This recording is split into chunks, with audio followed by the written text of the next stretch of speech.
आपल्या शहरातील, जिल्ह्यातील आणि राज्यातील ताज्या बातम्या पाहण्यासाठी TV7 न्यूज चॅनल सबस्क्राइब करा आणि बेल आयकॉनवर क्लिक करा.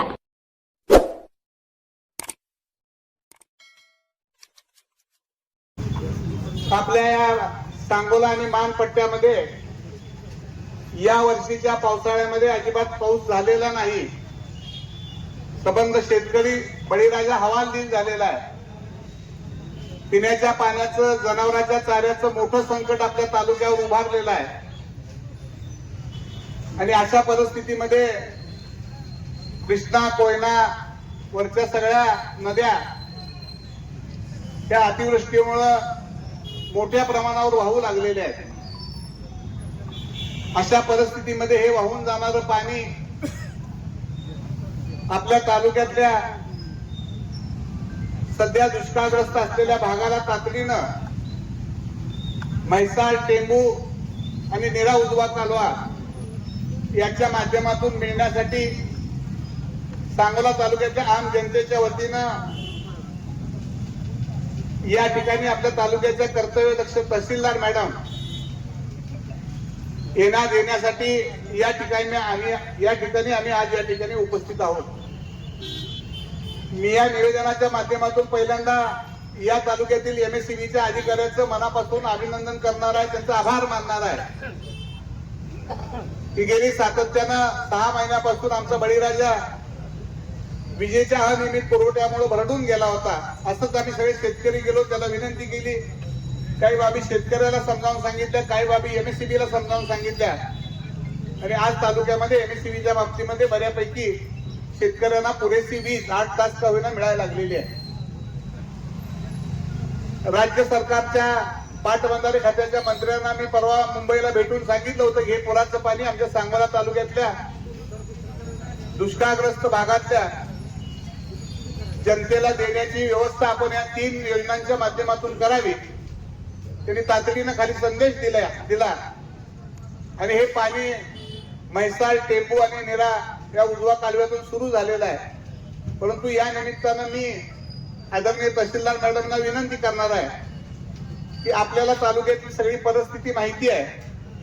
आज कोळा भागामध्ये आपण गेल्यानंतर जुजारपूर असेल, खाली पाचेगाव असेल, मानेगाव, निजामपूर, हनुमानगाव या सगळ्या परिसरामध्ये पिण्याला, जनावरांच्या पाण्यासाठी, माणसाच्या पिण्याचं पाणी हे सगळे स्तोत्र आटलेले आहेत. म्हैसाळचं मिळणारं पाणी आहे गिरडी भागाला, पारळ, डिक्सळ, नैराळ, हंगिरगाव, खाली बेडशिंगी, आलेगाव पर्यंत. त्याचबरोबर कोरडा नदीमध्ये पाणी सोडलं पाहिजे.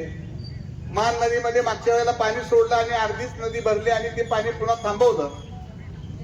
त्याचबरोबर आपला वरचा जो भाग आहे मौद भाग, आज या ठिकाणी सगळी खवासपूर, लोटेवाडी, असगदानी याही परिसरातली सगळी मंडळी, मी सगळ्याच गावची नावं घेत नाही, परंतु तालुक्यातल्या सगळ्याच परिसरामध्ये पाण्याची तीव्र टंचाई निर्माण झालेली आहे.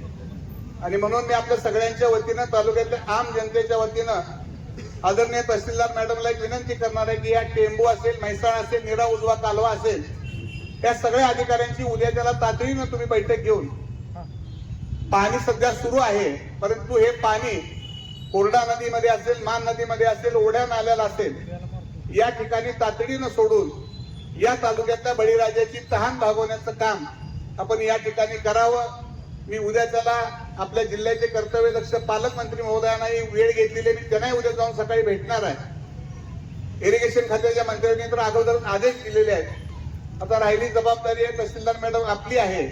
मी आपल्याला विनंती करेन की उद्याच्या उद्या ह्या सगळ्या अधिकाऱ्यांची बैठक घेऊन आमच्या सगळ्या शेतकऱ्याच्या वतीनं आम्हाला आपल्याला एक नम्र विनंती करतोय की म्हैसाळचं पाणी आहे ते पूर्ण क्षमतेनं पाणी आम्हाला सांगोल्याला मिळालं पाहिजे आणि शेवटच्या घटकापर्यंत ते पाणी जनावरांच्या आणि पिण्याच्या पाण्यासाठी राज्य सरकारनं आदेश काढलेला आहे.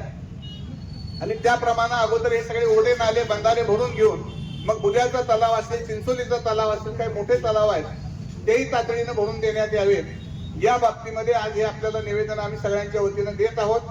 त्याचा आपण गांभीर्यानं विचार करून तातडीनं शासनाची सूत्र आपण हलवावी, सगळ्या संबंधित अधिकाऱ्याला उद्या बोलवून घ्यावं अशी विनंती या निमित्तानं मी आपल्याला करतो.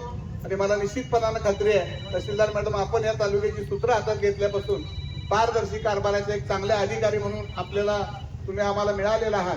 आणि मला निश्चितपणानं खात्री आहे या तालुक्यातल्या बळीराजाला आपण न्याय देऊ शकाल अशी अपेक्षा व्यक्त करतो. सगळ्या तालुक्याच्या वतीनं आपल्याला या ठिकाणी एक नम्र निवेदन देतो, त्याचा गांभीर्याने विचार व्हावा.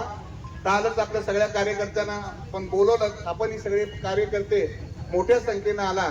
अशाच पद्धतीनं तालुक्याच्या विकासासाठी ज्या ज्या वेळेला हात मारेल त्या वेळेला आपण निश्चितपणाने येतं. भविष्य काळात असंच आपण एकजूट ठेवून तालुक्याच्या विकासासाठी प्रयत्न करूया एवढंच या निमित्तानं सांगतो. सगळ्यांच्या मनापासून आभार मानतो आणि आपल्या सगळ्यांच्या वतीनं हे निवेदन आपण तहसीलदार मॅडमला देऊया. धन्यवाद, सगळ्यांचं आभार मानतो.